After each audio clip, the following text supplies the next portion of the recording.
ನೋಡಿ ಸರ್, ಇದು West facing, ಇದಕ್ಕೆ ಯಾವ್ದು 1% ಪ್ರೀಮಿಯಂ ಇರಲ್ಲ. ಬಟ್ ಕಾರ್ ಬರುತ್ತೆ ನಿಮ್ದು, ಕಸ್ಟಮರ್ ಪ್ರಾಪರ್ ಆಗಿ ಎಕ್ಸ್ಪ್ಲನೇಷನ್ ಕೊಡಬೇಕು. ಇಲ್ಲಿ ಬಂದು ನಿಮ್ ಕಾರ್ ಎಂಟ್ರಿ ಆಗುತ್ತೆ, ಕಾರ್ ಎಂಟ್ರಿ ಆಗಿದ್ಮೇಲೆ ಇಲ್ಲಿ ಒಳಗಡೆ ಬಂದು ಇಲ್ಲಿ ನಾರ್ತ್ ಅಲ್ಲೇ ಎಂಟ್ರಿ ಆಗ್ತೀರಾ ಮನೆಗೆ ಅಂತ. ಓಕೆನಾ. West facing is actually good for architecture ಪ್ರಕಾರ ನೋಡಿದ್ರು. ಇವಾಗ ಹಂಗೆ ಕಾರ್ ಪಾರ್ಕಿಂಗ್ ಇಟ್ಟು ಯಾರಾದ್ರೂ ಒಳಗಡೆ ಹೋಗ್ತಾರ? ಹೋಗಲ್ಲ ತಾನೆ.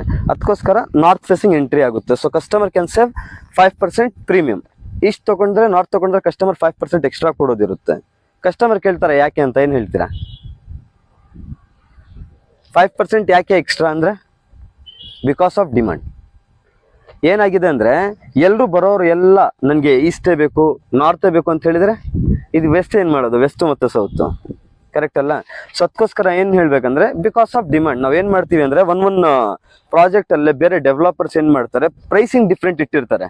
ವೆಸ್ಟ್ ಫೇಸಿಂಗ್ ಇಷ್ಟು, ಈಸ್ಟ್ ಫೇಸಿಂಗ್ ಎಷ್ಟು, ನಾರ್ತ್ ಫೇಸಿಂಗ್ ಎಷ್ಟು, ಅಗೇನ್ ಕಾರ್ನರ್ಸ್ ಇಟ್ಟಿದ್ರೆ ಇಷ್ಟು.